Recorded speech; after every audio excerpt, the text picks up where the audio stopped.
Les critères d'évaluation et de la réponse en TEP scanner. En matière d'imagerie de médecine nucléaire, du traceur, c'est qu'il faut bien comprendre d'abord, c'est la biologie de traceur avant de mettre de chiffres sur quoi que ce soit pour comprendre ce qu'on voit. Qu'est-ce que l'imagerie par TEP scanner? L'imagerie par TEP, c'est de la chimie de l'antimatière. Ça veut dire on va rendre traçable une molécule d'intérêt. Pourquoi est-ce s'embête à rendre traçable avec des molécules radioactives? Une molécule d'intérêt, eh bien, tout simplement, techniquement, qui a plus grande sensibilité analytique. C'est-à-dire, en gros, vous faites de l'exploration in vivo à des concentrations qui sont de l'ordre de 10 puissance moins 9 à 10 puissance moins 13 molaires. C'est-à-dire, on fait de l'imagerie FDG. Vous injectez environ 10 puissance moins 14 moles de glucose. Donc, c'est la possibilité d'explorer une voie métabolique et une biologie sans la perturber. Les médecins nucléaires qui font de la cardiologie utilisent tous les jours un analogue de thallium, qui est un poison violent. L'intérêt est là. Donc, l'intérêt de mesurer une image biologique repose d'abord sur la compréhension de phénomènes biologiques. Donc, on essaye de faire l'image. J'ai une molécule d'intérêt. Des chimistes et des radiochimistes très malins et la rendre radioactive. Je l'injecte et je fais une image. Bien entendu, ce qu'on aimerait avoir, c'est la concentration par volume d'organes d'intérêt ou de cible de la présence de ce produit pharmaceutique injecté. Mais il faut juste comprendre qu'au départ, ce qui nous montre l'image, c'est des signaux électriques convertis en couleurs. Il faut aussi bien comprendre comment une technologie d'image telle qu'elle soit convertie à partir des signaux détectés et remontre juste un signal qui est proportionnellement un chiffre qui déduit une activité et une concentration. Donc, selon qu'on va parler comment on arrive à faire à partir d'une impulsion électrique convertie en valeur 0, 1 peut remonter à une activité spécifique par unité de volume. Alors, premièrement, la biologie, on va essentiellement de parler de FDG. Mais vous allez, par exemple, sur la database des traceurs d'agents de contraste et sur Google, si vous tapez MICAD, Molecular Imaging Contrast Database, vous allez trouver l'ensemble des agents de contraste, modalité par modalité, PET, MR, spectre, qui sont référencés à ce jour. L'UNR concernant le PET scanner en recense plus de 200. Il y en a 260, donc il y en a plein entre recherche unique, recherche amont et routine. Il y a bien sûr un monde, mais on va parler de FDG. En quoi le FDG et sa conversion en un chiffre dans un objectif de FALAP, en quoi peut être pertinente en cancérologie. Parce que certes, on sait depuis longtemps que la voie métabolique, c'est la glycolyse. Là-dessus, on rajoute des couches de substrat moléculaire et on sait donc que le phénotype activité glycolytique est une caractéristique tumorale. Et en fait, l'intensité de cette activité métabolique est en soin un facteur pronostic. On sait en particulier dans certains nombres de lignées que l'expression des transporteurs de glucose et des voies de synthèse de glucose, en particulier l'exokinase, sont ce contrôle de certains nombres d'oncogènes, mais on sait également que le micro-environnement est important puisqu'un des facteurs les plus importants de l'induction de la consommation de glucose, c'est l'époxy. Une étude extrait d'un travail concernant le cancer du sein. Celui-ci regarde un petit peu quels sont les paramètres qui influencent la fixation tumorale de glucose. Alors, sans grande surprise, l'histologie a une influence. Le grade tumoral en s'est attendu, la viabilité des cellules tumorales, l'expression des transporteurs de glucose, c'est une logique, l'expression d'un enzyme qui convertit le glucose en glucose 6-phosphate, normal, la fraction proliférant mais également des choses qui ne dépendent pas de la cellule tumorale, mais de son environnement, qui sont par exemple la densité, les microvaisseaux et l'infiltration lymphocytaire. Quand vous injectez de FDG après un traitement, ce que vous mesurez, c'est potentiellement l'altération des voies métaboliques de la tumeur. Ce qu'on espère mesurer, mais vous ne pouvez pas exclure que vous mesurez également la réponse péritumorale, et en particulier l'infiltration ou la variation de la densité de la population des lymphocytes tumoraux. Et on sait que ça a une incidence non nulle en fonction du moment où vous faites l'imagerie par rapport au moment où vous avez le traitement, en particulièrement il s'agit d'un traitement cytotoxique.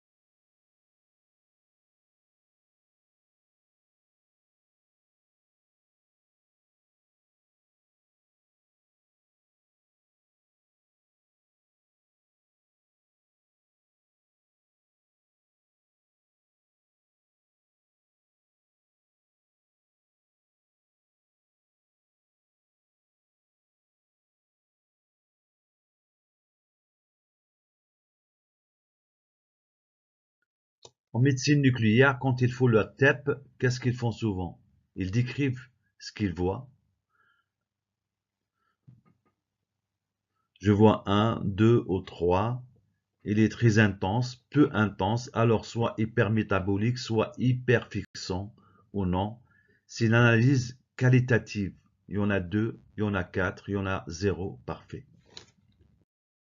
Et ensuite, l'étape supplémentaire, c'est d'essayer de voir comment cette intensité évolue au cours du temps, sous l'influence d'un traitement par exemple.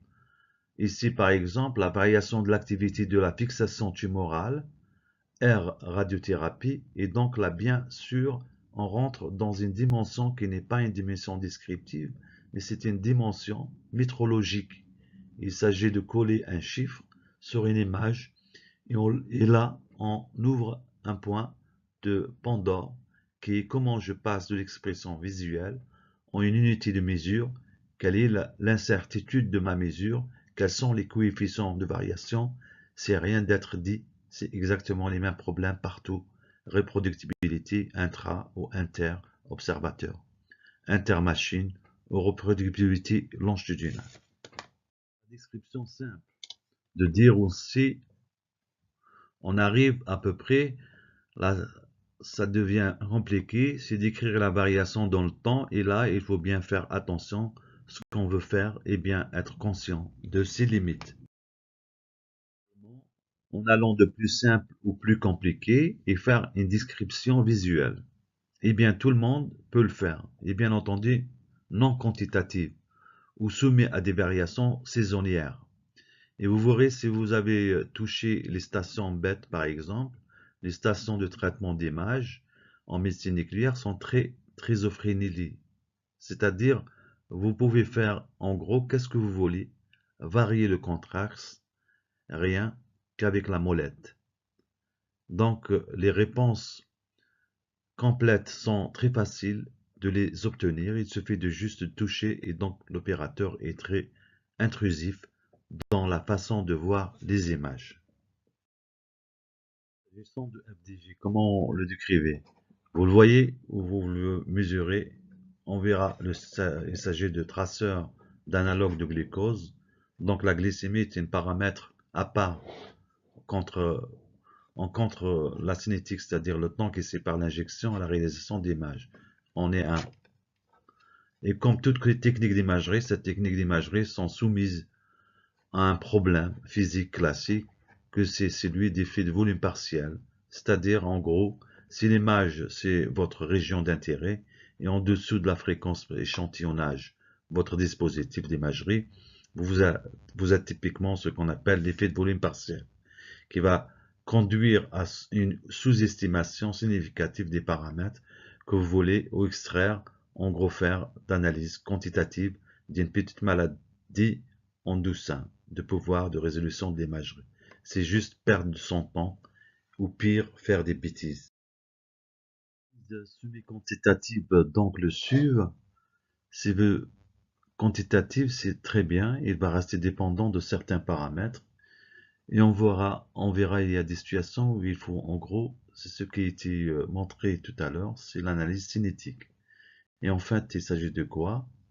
L'analyse cinétique a pour objectif d'exprimer un chiffre et l'air sous la courbe. C'est un A ici, après progression mono-exponentielle, B exponentielle, Nelson, mais le principe c'est toujours le même, c'est A et UC pour une région d'intérêt. Qu'est-ce que c'est le SUV? J'ai mon image qui est fixe ou hypermétabolique et je dessine une région d'intérêt. Dessus, et cette région d'intérêt, mon ordinateur me dit c'est de kbq sur millilitre.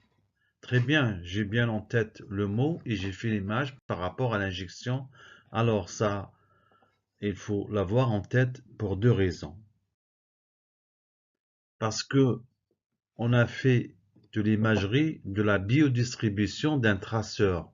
Donc évidemment, si vous n'êtes pas à l'équilibre de distribution de traceurs, ça pose un problème, mais également je vous rappelle, les produits radioactifs ont des croissances physiques. Exemple, le fluor, c'est de 110 minutes, 110 minutes. Et si vous avez une grande variation entre l'examen avant traitement et après traitement, sans tenir compte de la croissance physique, vous faites juste n'importe quoi. Vous faites des chiffres, mais ils ne vont rien dire. Et je vous soustrais cette information quantitative dans l'image par la quantité d'activité injectée multipliée par le volume du patient et j'ai mis l'hypothèse que la densité de mon patient vaut 1. D'abord, il faut mettre en place un modèle de calibration qui permet à partir d'événements électriques détectés sur les impulsions remontées à la quantité de la radioactivité vue par l'imagerie. Ensuite, la région d'intérêt, c'est l'échantillonnage spatial. La région d'intérêt peut être en 2 dimensions ou en 3 dimensions. Et bien entendu, je renvoie à la zone de volume partiel. Il ne faut pas que votre centre d'intérêt soit ridicule, petite par rapport à la résolution spatiale. Sinon, vous allez mesurer n'importe quoi. À un instant donné, si je fais un TEP pré-traitement, je décide de faire une image TEP après 60 minutes, après injection de FDG, et que mon malade revient pour évaluer ou évaluation post-thérapeutique. Et il est hors question que je fasse le TEP à 120 minutes. Tout simplement, je serai au moment où de sonité complètement différente. Donc, en gros, on tolère 2 minutes d'écart, pas plus. Activité injectée. Les médecins nucléaires ont une petite cuisine qui s'appelle à la bouchon, dans laquelle ils pèsent et mesurent la quantité de la radioactivité qu'ils injectent aux patients, avec un appareil qui mesure la radioactivité qui s'appelle un activimètre. Donc votre performance d'imagerie dépend à la fois de la reproductibilité de la mesure du système qui vous pesez la quantité de la radioactivité que vous injectez, l'activomètre et le pouls de patient, bien entendu. Vous allez retrouver dans la littérature des tonnes de SUV, selon que vous allez décrire l'intensité de pixels le plus chaud SUV max, ou alors que vous allez vous exprimer selon la valeur moyenne des SUV dans une région d'intérêt, SUV min. Et puis, on va parler des critères persistent qui font le SUV pic. C'est une espèce de mélange entre le max et le min. Parce que on fait de SUV min, on fait des grosses régions d'intérêt et globalement ayant une valeur moyenne qui ne représente pas grand chose, mais quand on fait le SUV max, on se contente d'un pixel et un pixel va représenter la biologie d'une tumeur. C'est peut-être un peu chaud. Donc persiste dit on va prendre une petite région d'intérêt qui fait quelques pixels de tour et on appelle ça cible pic. Et puis alors le suivre en fonction de l'intensité de pixels qu'on vous mesurez dedans et normaliser par rapport au poids body weight. La masse maigre, line body mass, et c'est pour ça que vous allez retrouver dans le kit P6 sous le terme de SUV-L.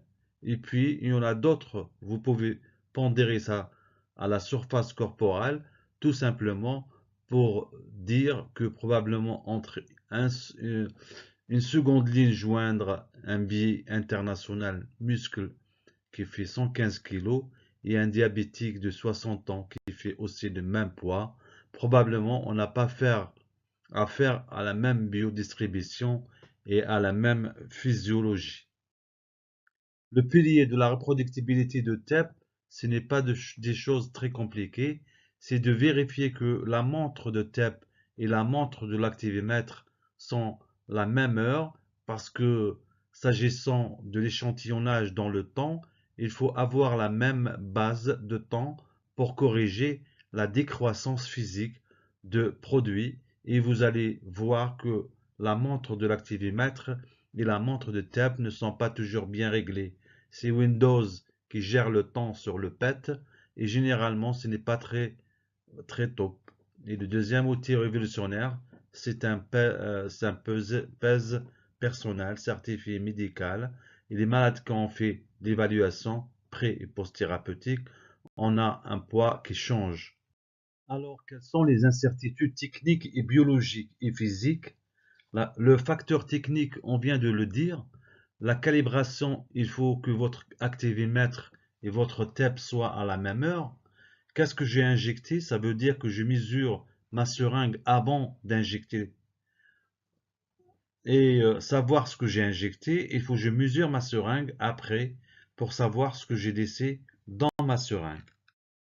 Ensuite, les facteurs biologiques. Alors, ça, il y a des choses contre lesquelles vous ne pouvez plus au moins vous battre, c'est le mouvement. Faire une mesure quantitative de quelque chose qui bouge en espérant d'être reproductif, c'est juste impossible. On sait si on ne corrige pas des paramètres de fixation quantitatifs, par exemple un nodule qui monte et descend, on a un chiffre qui est faux. Le taux de glycémie, bien entendu, ça, c'est un facteur important, mais en sachant que le vrai paramètre, c'est le taux d'insuline, et ça, on ne le fait pas.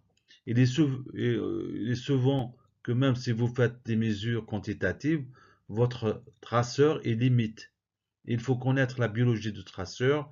Il y a deux faux positifs et des faux négatifs. Paramètres physiques, ça a été dit, mais c'est toujours la même chose. Puisqu'on vous utilisez une unité de mesure, eh bien, il faut toujours utiliser le même.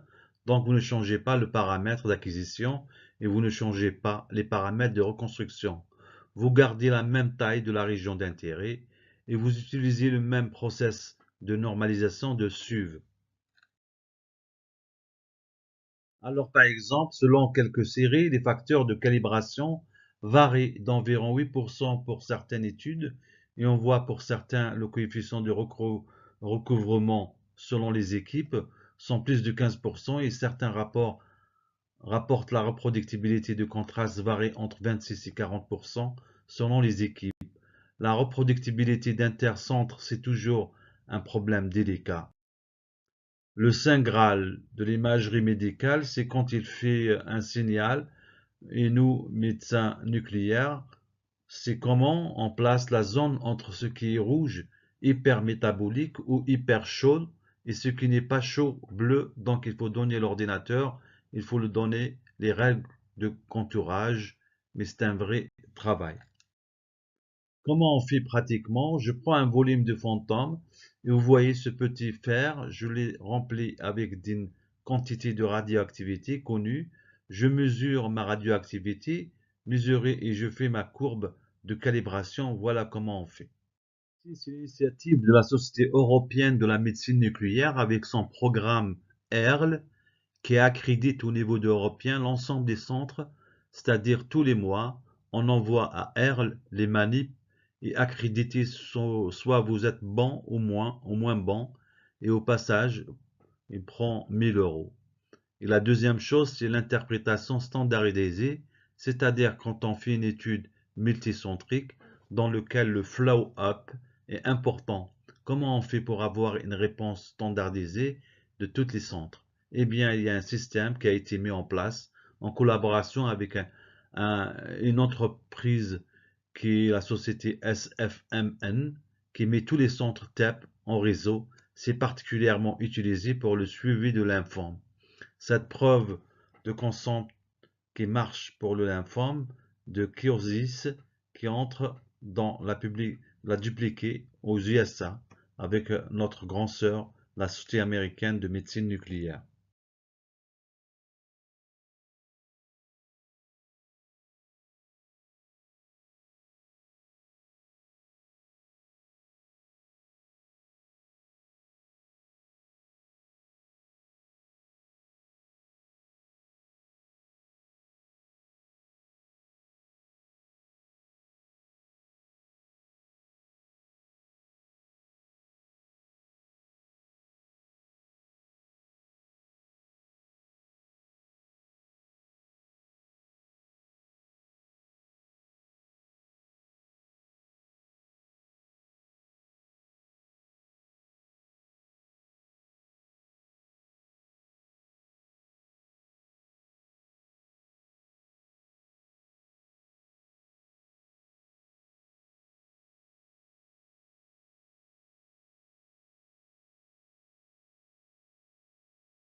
Je vous l'ai dit, on fait une image centrée à la 60 minutes. Pourquoi?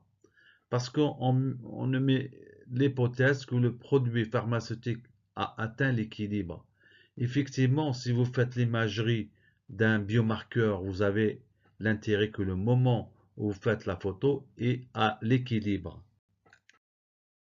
C'est de l'illusion parce que sur ce papier publié en groupe NCA, la cinétique de captation de FDG au niveau des tumeurs, on voit qu'en fait, il y a une variabilité d'interprétation des malades qui tient d'équilibre rapidement et des malades qui ne tiennent pas. Et derrière, il y a une activité tumorale qui est différente.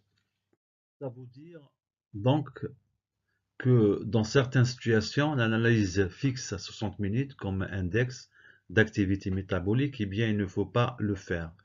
Il faut utiliser des modèles qui ont pour objectif de ne pas de faire une activité, mais de décrire de l'air sous la courbe. C'est la cinétique de captation AEC. En utilisant des modèles que vous avez déjà vus, modèles bicompartimentaux par exemple. C'est la même chose. Alors, dans quel cas il faut le faire? Eh bien, le groupe d'experts de NAH dit si vous voulez utiliser l'imagerie FDG pour des essais cliniques précoces, phase 1 et phase 2, c'est ça ce qu'il faut faire. Sinon, oui, vous n'êtes pas à l'équilibre, mais en routine, l'incertitude que vous obtenez n'est pas suffisante pour mettre en place une telle usine à gaz parce que c'est juste par compatibilité dans une routine, dans un service normal. Je quantifie ou je quantifie pas d'abord, il faut rester simple. Si l'objectif c'est de savoir si le traceur se fixe, il ne faut pas avoir peur de dire je vois ou je ne vois pas. Est-ce que je pourrais savoir si bénin ou malin? On se rappelle que le SUR, ce n'est pas l'anapathe, il y a des pathologies bénins dont le suivi est beaucoup plus intense, que beaucoup des tumeurs, elles sont ici. Quand Riciste dit allez voir les médecins nucléaires pour qu'ils vous disent que c'est une lésion et il faut aller sur le point des pieds, le médecin nucléaire va demander d'abord au radiologue est-ce que tu crois qu'elle a la tranche d'une lésion? Ensuite, il y a la différenciation. Effectivement, la signalisation biologique en imagerie, c'est un phénotype. Le glucose, c'est un phénotype et donc le temps, de temps en temps, on a juste de savoir si ce phénotype est présent ou pas. Un exemple, cancer de la thyroïde, phénotype bien différencié, fixant de l'iode FDG, négatif, le phénotype peu différencié. Les anglo-saxons parlent de flip-flop phénoménon. Le cancer de la thyroïde devient agressif, perd la fixation en iode, ne fixe plus d'iode et bascule sur une activité glycolytique. On voit les oncogènes qui grimpent. Ce n'est pas la peine de faire le SUV. On voit exactement la même chose pour les tumeurs endocrines. Le SUV est maladie résiduelle à l'état actuel des sensibilités de détection des imageurs, de leur résolution spatiale. Si on met l'hypothèse d'une taille moyenne de cellules qu'on vous dit qu'il n'y a plus rien, vous avez soit complètement raison, soit faux à 10 puissance 7 cellules. Ce qui a de rigolo, c'est quand on dit qu'il n'y a rien, réponse complète en PET, on sait qu'on laisse à peu près 10 puissance 5 cellules, eh bien le pronostic est quand même très bon. Et on sait déjà depuis longtemps, en faisant des recherches des cellules cancéreuses circulantes, quand on a des cellules métastatiques qui circulent avec de l'imagerie négative, mais ça ne change pas grand-chose. Au pronostic, bien entendu, personne ne croira que l'imagerie, parce qu'elle est négative, va dire qu'il a zéro cellule tumorale. Mais ça veut dire aussi que pour apprécier une réponse à un traitement, il faut que l'impact en termes de diminution d'activité métabolique ou destruction cellulaire soit de l'ordre d'un facteur log, ce qui fait en infini zéro. Regardez, très incertitude physique, on va dire qu'on n'a jamais utilisé quelque chose pareil. Et les physiciens vous disent, vous faites n'importe quoi. On regarde les chiffres après la virgule. Mais ce qui nous intéresse, c'est de mesurer un log, ça marche. Exemple, valeur pronostique de l'activité métabolique sur un nodule pulmonaire. C'est corrélé, plus ça fixe, moins le pronostic est bon. Et on le voit sur le médian de survie. On le voit également avec d'autres traceurs, par exemple le traceur qui cible les capteurs oestrogènes. Il y a un lien entre la mesure de la fixation de récepteurs oestrogènes par le fluoroestradiol et les analyses immunohistochimiques. EORTC a proposé un critère classique d'évaluation de la réponse métabolique selon la variation de SUV. Progression si le delta SUV est plus de plus 25%. Ici, l'étendue de fixation progresse ou s'il y a plus de lésions. Réponse si le SUV est moins 15% en premier cycle ou moins 25% après le deuxième cycle. Et la stabilité, c'est une bitune. Donc on voit ça, on a montré dans beaucoup de pathologies cancer du sein, il y a un lien entre la réponse métabolique en PET et la réponse histologique. Ça a été démontré pour la radiochimiothérapie et le cancer du poumon. Ça a été montré toute une série de pathologies du cancer, de la tête et du cou. Et ce qui est intéressant, c'est sur ce papier-là, qui concerne l'évaluation de la réponse. L'évaluation de PET est faite à G1, c'est très prédictif, et il y a une relation très précoce, et la survie clinique est pourquoi G1 et pas G15, parce que vous faites un traitement cytotoxique à G15. Votre tumeur, elle est colonisée par les lymphocytes, d'où vous avez d'intérêt d'être précoce. Je ne vous parle pas de l'intérêt de cette approche pour les thérapies ciblées. Longuement de ce qui est devenu un standard de pratique de l'utilisation de TEP-FDG dans le suivi de l'enfant. Bien entendu, maintenant, il faut essayer de standardiser un peu les choses. Et donc, l'anatomie et la biologie sont obligés de se rejoindre et on a inventé donc l'équilibre américain Richard Drum qui propose le persiste de PET et de RECIST. Donc je prends la méthodologie RECIST auquel le médecin ne connaît rien, le médecin nucléaire bien sûr, et il plaque un truc qui est le PET. Alors vous allez trouver les mêmes critères. D'abord je prends le SUL, c'est le standard ULVL, normalisé par body, masse, je prends 5 cibles. le plus intense, qui se perd si les 5 cibles les plus intenses soient les mêmes 5 cibles que le radiologue va les prendre comme cible. Et on va faire les des deux choses qui servent à rien. Je prends 2 cibles par organe et tout ce qui a été dit sur le récit, c'est un copier-coller. C'est pareil.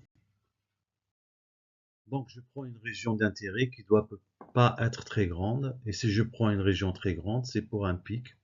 Et si je fais, c'était un mini pic, enfin j'écrase mes valeurs moyennes et j'ai une distribution qui veut rien dire. Après les choses sont simples. Réponse complète, il n'y a rien. Il y avait, il n'y a plus par rapport au nadir. Réponse métabolique partielle, le delta sulpique, moins 30%, sans nouvelle lésion, bien entendu. Progression métabolique, delta sulpique, plus de 30%, ou augmentation de volume fixant de plus de 75%, ou une nouvelle lésion. Et le stable disease, ni l'un ni l'autre, c'est par défaut.